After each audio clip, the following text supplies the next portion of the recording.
Welcome to NYC Now, your source for local news in and around New York City from WNYC. It's Friday, May 2nd. Here's the Midday News from Michael Hill. New York Governor Kathy Hochul is touting a pending law that will mean tougher penalties for people who wear masks while committing a crime. WNYC's Jimmy Vielkind explains. Standing in the New York City subway, the Democratic governor says police will be able to hit criminals who wear masks with an extra charge. Some Jewish groups concerned about anti-Semitic attacks were among those that pushed for the change.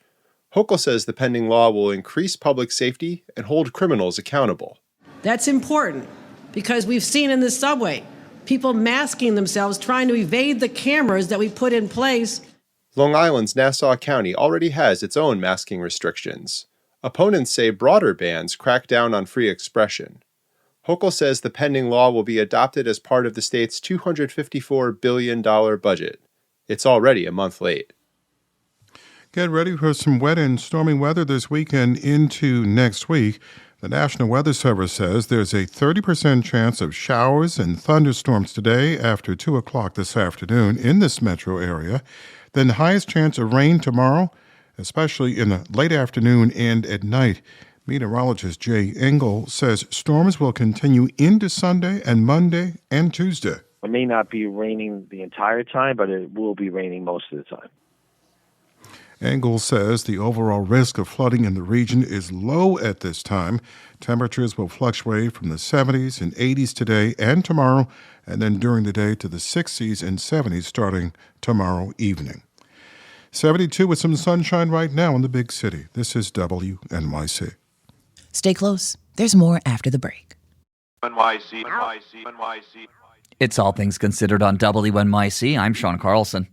It is no exaggeration to say that our fiscal year 2026 executive budget is the best budget ever. Well, that was Mayor Adams announcing his $115 billion budget for the city's next fiscal year. It could also be the last budget for Adams' tenure in City Hall. The mayor is facing a difficult re-election this year. Here to break down the plan is WNYC's Elizabeth Kim. She covers City Hall and the mayor. Liz, this is the mayor's executive budget. It's a revision of the spending plan he proposed in January. What has changed in this budget, and why is the mayor talking it up as the best budget ever? Right. So it's very important to put this budget into context, which you've already mentioned. This is a re-election budget. This is the mayor fighting to win a second term, not as a Democrat, but as an independent this time. And he has spent the week promoting this as the best budget ever because he's essentially trying to campaign on this. The January plan was considered rosy, and this is even rosier. It's roughly $500 million more in spending. The mayor is putting more money in pre-K and after school, and he's guaranteeing future funding in libraries, cultural institutions, and CUNY. Many of these were areas that the mayor had previously cut. One of the highlights of this budget is the expansion of after school. Adams says that the city will expand after school to 20,000 elementary school students over the next 3 years.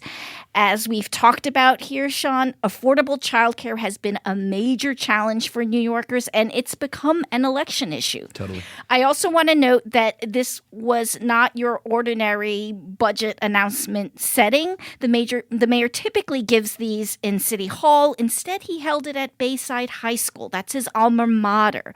And he was surrounded by students holding up signs that read, "Best budget for a safer city, best budget for families." Wow.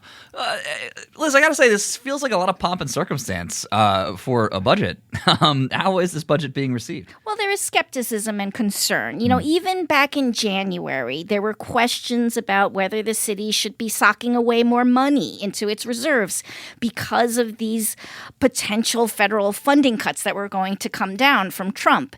Now, those looming cuts are still there, and in some cases, they've materialized. For example, the city recently lost nearly $200 million in a grant that was already awarded to them for migrant funding. But now we also have a new factor, and that's the tariffs. The tariffs have been causing global economic uncertainty and the threat of a recession. And that's why someone like Brad Lander, who's the city's controller, criticized the mayor for this budget. He called it, quote, fantasy land, and he said the mayor was essentially failing to protect New Yorkers. Now, we should keep in mind that Lander is also running for mayor, and in the past, he's actually been critical of the mayor's cuts. But still, this is a concern that has been expressed by other budget watchers, and especially because Wall Street has been so volatile lately. And we all know that Wall Street is a critical part of the city's economy. Yeah, totally. Well, given all that, Liz, how is the mayor defending the decision to boost spending then? Well, he pointed out that the city's reserves are at $8.5 billion. That's the highest the reserves have ever been. And, he argues that just because there's the threat of a recession doesn't mean that the city shouldn't invest. Here's some of what he said. If we sit back and just have a doomsday scenario that, hey, recession is coming, so we're not going to deal with these issues that people are facing right now, then that would be irresponsible of us. So the irony of this, I would say, is that in his first year, there were also concerns about a recession, and the mayor was very, very sensitive to them, and he called for belt tightening all the time. And this was before the migrant crisis, which, as we all know, led to further cuts. But in the mayor's defense, the city has had strong revenues and job growth. The question is, how worried should city officials be about these economic headwinds?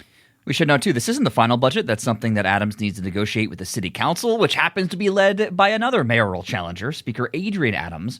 How is she responding to the budget, and what kind of negotiations can we expect this year, given that there's two people here that are vying for the same job?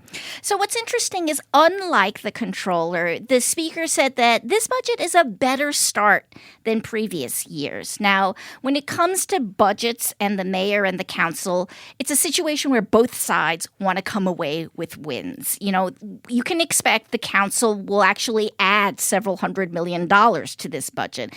And it's going to be interesting to see whether there is more pressure on both sides to limit that additional spending if there are signs that the economy is going sour. Now, the impact of the tariffs have not really been felt yet, but experts are saying that Americans should begin to feel them in the price of goods soon. So, we'll see. In the meantime, we're going to have more hearings on the budget, which could expose more spending gaps. Just as an example, parks advocates are saying that they've never seen their cuts fully restored. This will go on until we have a final budget by June 30th. Well, Liz, much like the mayor's presentation, I got to say, this was the best budget discussion ever. My thanks to WNYC's Elizabeth Kim. We'll see you next time. Thanks, Sean. Thanks for listening. This is NYC Now from WNYC. Be sure to catch us every weekday, 3 times a day, for your top news headlines and occasional deep dives. Also subscribe wherever you get your podcasts. We'll be back this evening.